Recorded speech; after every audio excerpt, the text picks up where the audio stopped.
those who fall asleep. The American dream.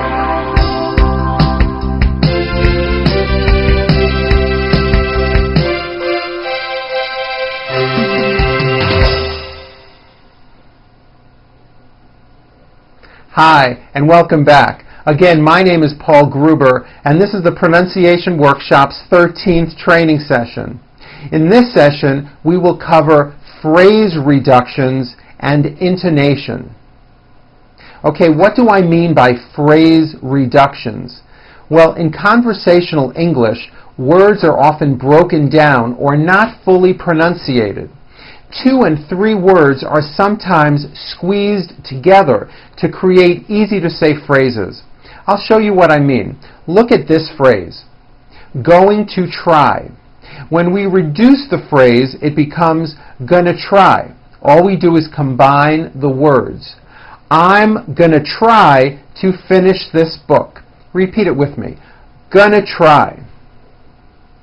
Want to eat becomes wanna eat. Do you want to eat at 7 o'clock? Repeat with me. Want to eat? Have to start becomes have to start. I really have to start studying for that test. Repeat. Have to start. Has to try becomes has to try. He has to try harder. Repeat, has to try.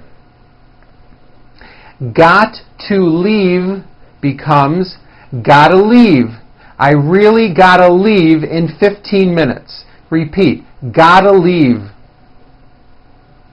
Ought to believe becomes ought to believe. She really ought to believe what he is saying. Repeat, ought to believe.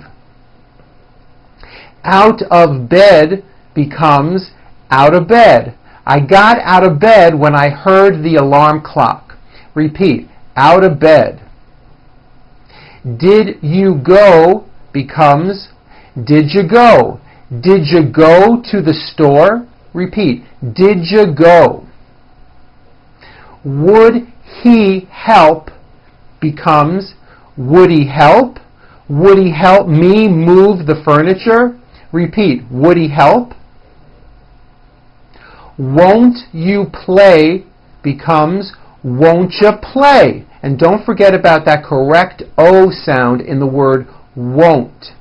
Won't you play one more song on the piano? Repeat, won't you play?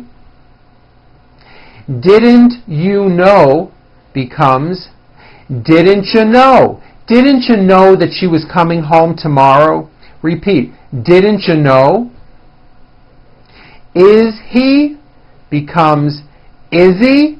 Is he the one that called? Repeat, is he?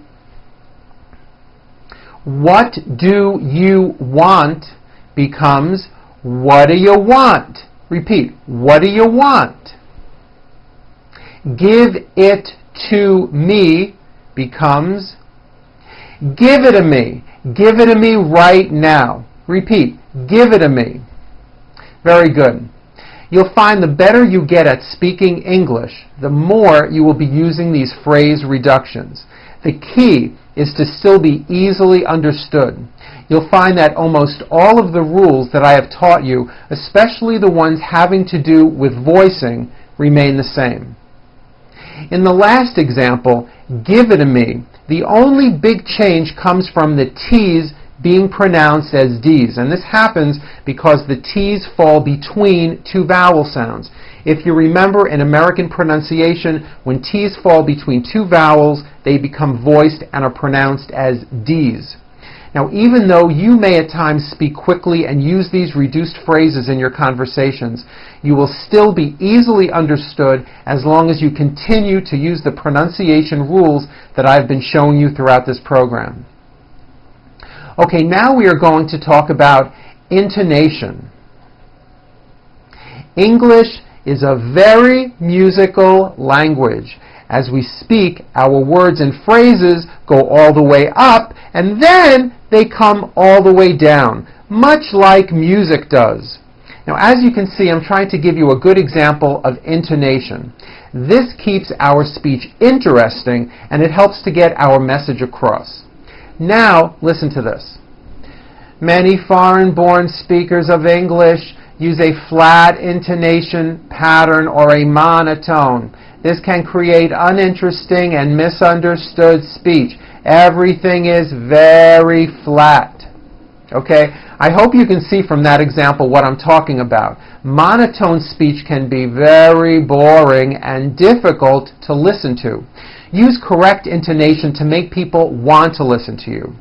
It's generally easy to guess what country a speaker is from just by their accent. Each language has its own characteristic rhythm and melody.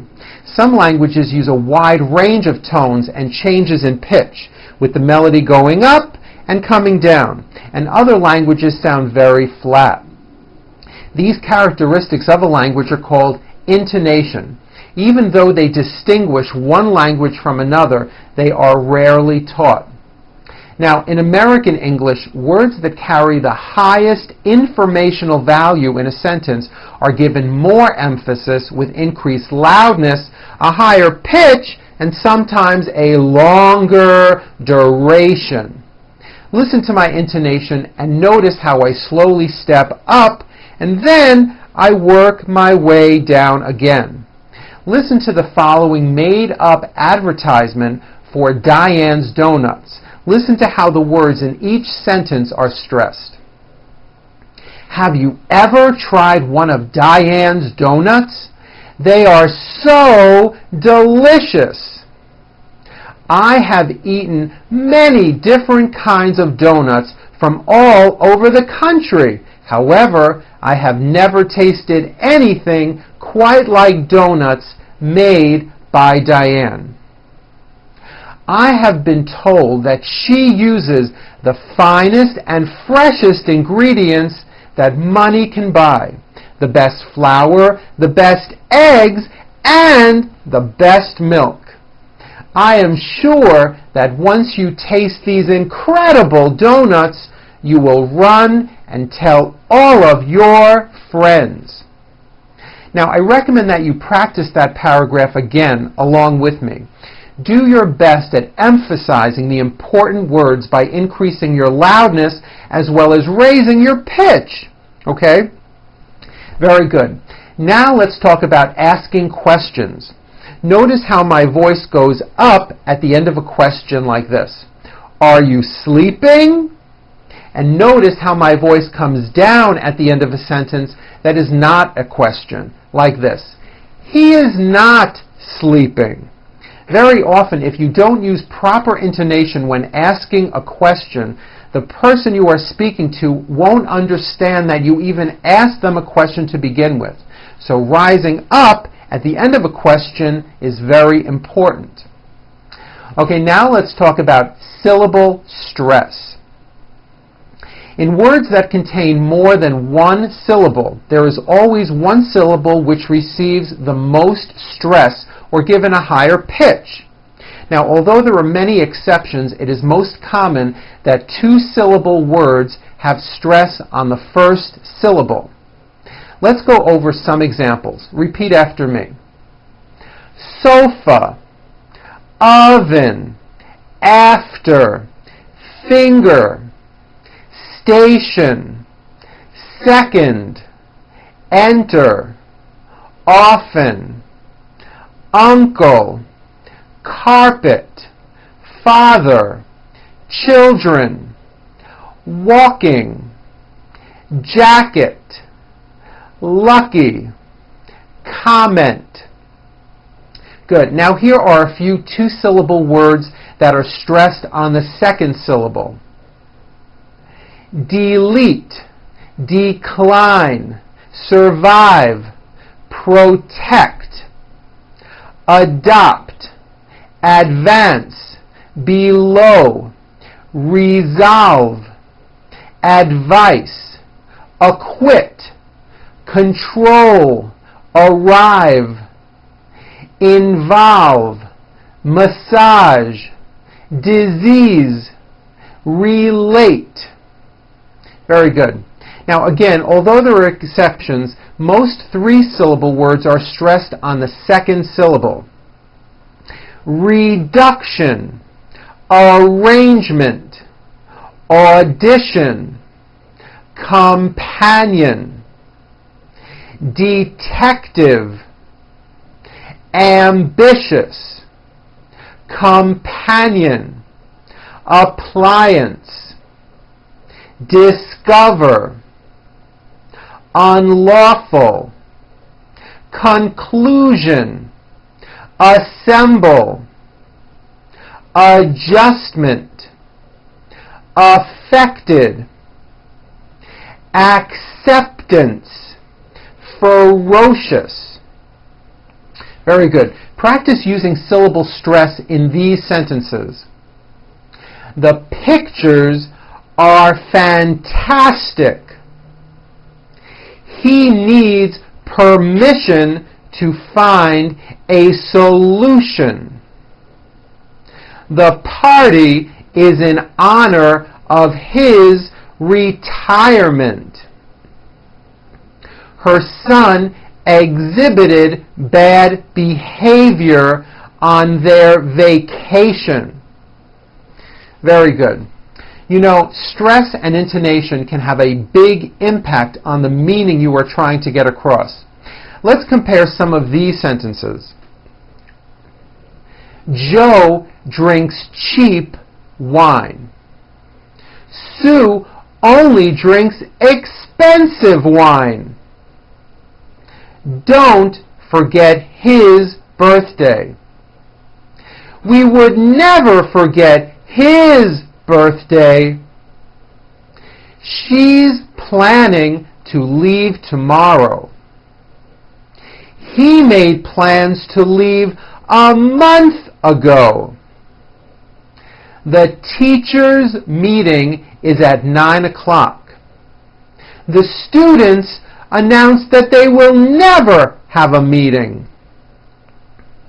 My telephone isn't working. The telephone needs to work by lunchtime. He's painting his house blue and green. Your house would look terrible if it were green. Very good. Well, I hope you had fun with this session. You may want to watch this one again and go over it a few more times.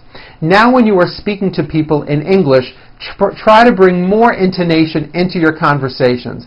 You will find that you'll be better understood. Thank you for watching. I'm Paul Gruber for the Pronunciation Workshop, and I'll see you at our next session. Goodbye.